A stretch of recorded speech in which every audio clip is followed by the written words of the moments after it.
Ever been the ghost at your own family event? That's what it felt like. Being invisible in a room full of people who used to know your name. My name is Evelyn Rowe. I'm 42. And this is where my revenge story quietly began, right in the middle of my brother's wedding. The ballroom glowed like something out of a luxury catalog. Chandeliers glittered overhead, white roses framed every table, and a jazz trio hummed away in the corner. Everything about the Langston Rowe wedding screamed legacy and perfection. And I was seated at table 17, near the wall, out of sight, like background noise. I wore a simple black suit, tailored but plain. My hair was pulled back in a neat bun, an old habit from years in uniform. No medals, no insignia. I didn't come here to be noticed. I came because I made a promise. Last year, during one of our rare phone calls, my mother had said, "Just be there for Tyler's big day. One day, Evelyn. Just show up." So here I was, showing up. But they still made sure I stayed out of the frame. As I sat, someone at the next table leaned toward their friend and whispered, not quietly enough, "That's the older sister, right? I think she's still in the army or something. What a waste. Could have run the company." I didn't flinch. I'd heard worse. But inside, it cut. Paper thin, almost invisible, yet sharp. The head table was impossible to miss. Tyler, my younger brother, looked like a politician fresh off the cover of a magazine, beaming in a tux beside his new wife, Emily Langston, daughter of a senator. My parents sat beside them, glowing. My mother's hand rested on Tyler's arm like he was the crown prince. My father laughed with someone who probably owned half of Manhattan. Me? I hadn't even been introduced. The name card at my seat read, Ms. E. Rowe, one letter off. One layer removed from belonging. The people at my table were mostly distant cousins or plus ones. A hedge fund analyst, a woman who ran a skincare startup, and a guy who talked nonstop about his house in Aspen. Not one of them asked me what I did. No one noticed the quiet calluses on my hands or the military lines that never quite fade from your posture. That was the point. They didn't see me, and they wouldn't, not until they had no choice. I picked up my water glass, glanced around the room, and caught my parents laughing. My father had once said, "You don't need a uniform to protect people. You do it by building legacies." He just never imagined the day would come when mine would outrank his.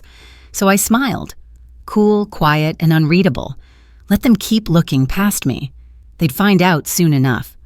I still remember the last real family dinner before everything broke. The long oak table. The glass of red wine in my dad's hand, the smell of rosemary chicken. Just like always. I was 24, freshly graduated from West Point, first in my class, and I came home beaming, hopeful that maybe, just maybe, this time they'd be proud. I sat up straight, held my breath, and said it as clearly as I could. I turned down the offer at Rotech. I'm joining U.S. Army Cyber Command.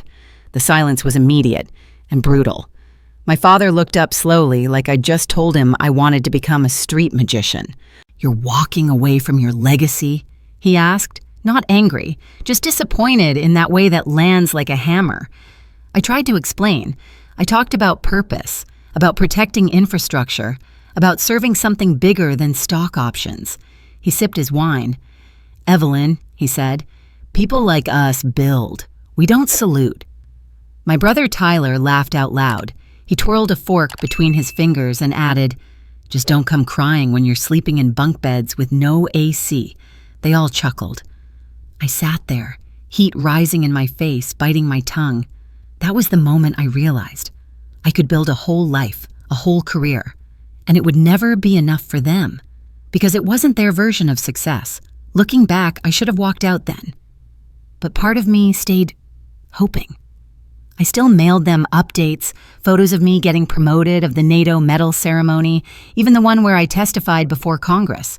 My mom once responded to an email with, "Thanks for the picture, honey, but we don't really have space for new frames in the living room." Yeah. Have you ever felt that? Like no matter what you achieve, your family refuses to see it unless it fits their mold? Tell me I'm not the only one. Drop it in the comments. Who in your life made you feel like your path wasn't good enough even when you knew it mattered? I learned to stop trying to explain. I focused on the mission. I led teams through digital battlegrounds most people never hear about. I watched threats form in code and shut them down before they ever reached the news. But to my parents, I was still the daughter who didn't take the job. They built a wall of achievements and left me off the blueprint. But here's the thing about being underestimated. You get used to the silence. And then one day, that silence breaks, and it's your voice they hear. The driveway to my parents' estate curled like a secret through the hills. Everything about it was quiet, deliberate, controlled, just like them. The iron gates gleamed with the Road Tech logo now, a stylized R threaded with circuit board patterns. Subtle, expensive, proud. The mansion wasn't the house I grew up in. That one was smaller, cozier. This one looked like a presidential retreat, the kind of place where legacy lived in marble and silence. Inside, the air smelled like imported lilies and fresh polish. The foyer stretched 2 stories high with a chandelier that could probably light up half the county. But what struck me most wasn't the space. It was the absence. Everywhere I looked, there were pictures of Tyler. Tyler at Wharton. Tyler shaking hands with foreign dignitaries. Tyler and my father cutting the ribbon at a defense conference in Berlin. Framed magazine covers. Business Forward, Modern Defense Tech, Forbes, The Future of Cyber Capital. And me? Nothing. Not a single photo. Not even from childhood. I walked through the hall like a ghost, stopping at the gallery wall just off the main staircase. That used to be our family wall. Vacation photos, birthdays, the silly Halloween picture where I wore a pirate hat 2 sizes too big. Now, gone. I had once mailed them a framed picture of me receiving my NATO service medal. Sent it with a handwritten note, even signed the back. My mom replied, "We got it, sweetie, but the frame didn't match the others." I stood in front of the display, my arms crossed, my heart folding in on itself. There was nothing of me here. Nothing of the decades I'd spent defending the very infrastructure that made their company matter. Then I saw it, a dusty corner behind a decorative vase near the fireplace. A frame half covered, forgotten. I bent down and pulled it out. It was us. A photo from when I was 10, Tyler was 6. We were at a park, Mom holding his hand, Dad with his arm over my shoulder. We were all smiling. I couldn't remember the last time we looked that whole. I wiped the dust off the glass with my sleeve. That frame, tucked behind furniture, said everything. Not only had they left me out of the future, they'd buried me from the past. And in that moment, I made a silent promise. If they weren't going to see me here, then I'd make sure the world saw me somewhere they couldn't ignore. The glass tower that housed the Department of Defense's review committee gleamed under the morning sun, its steel angles sharp like it had something to prove.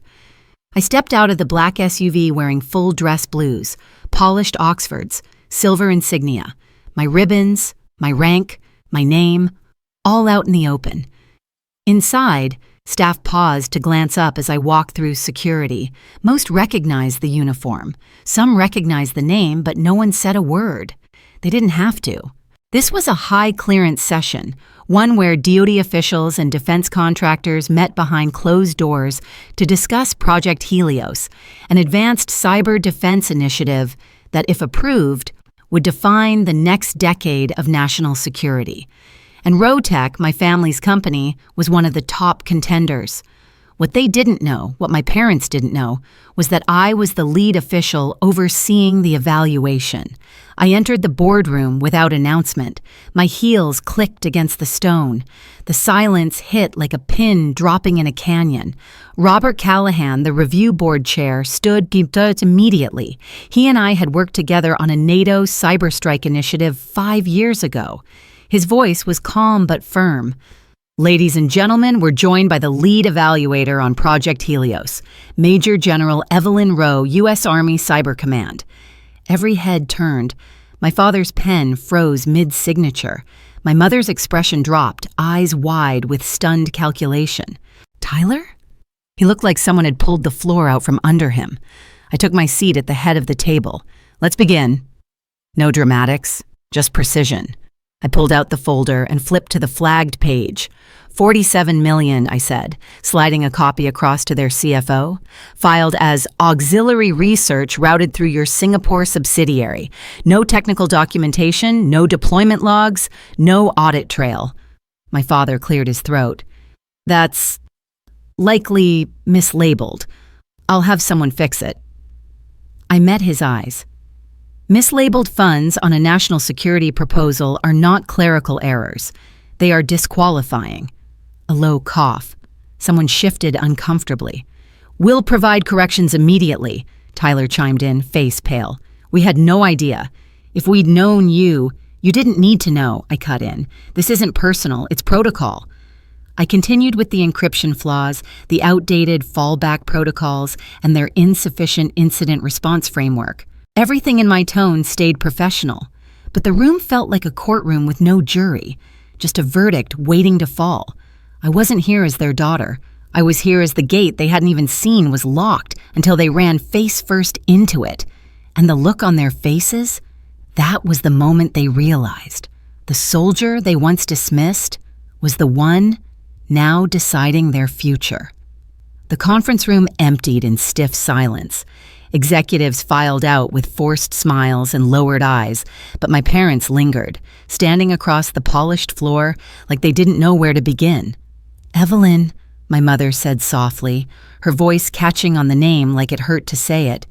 Can we talk? We moved to a side room. No glass walls, no audience, just us. My father sat first. He looked smaller than I'd ever seen him, not just older, but unmoored. The man who once lectured me about leadership now looked like he wasn't sure where his own authority had gone. You should have told us, he said finally. I blinked. I did, over and over, you just didn't listen. My mother folded her hands in her lap. You always sounded calm in your emails, like everything was fine. You didn't think it mattered, I said, voice steady. You didn't ask, my father sighed and rubbed the bridge of his nose. When you left Rotech behind, I thought it was a phase, that you'd get it out of your system and come back. You mean you thought I'd fail? He didn't deny it. You were always the one who thought too much with your heart. I thought you were wasting your talent, but now... He looked down at his hands. Now I think I wasted mine, believing success was only real if it had our name on it.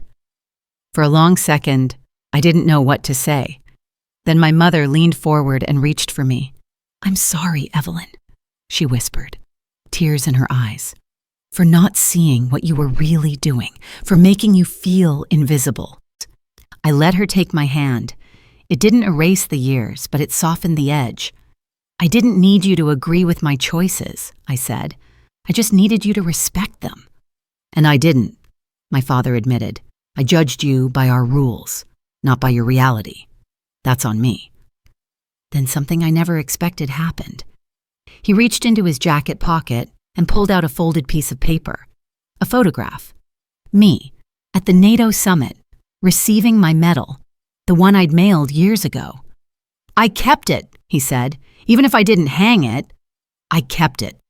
There it was. Not applause, not redemption, but truth. You didn't lose me because I left the company, I said quietly. You lost me because you never looked back to see where I went.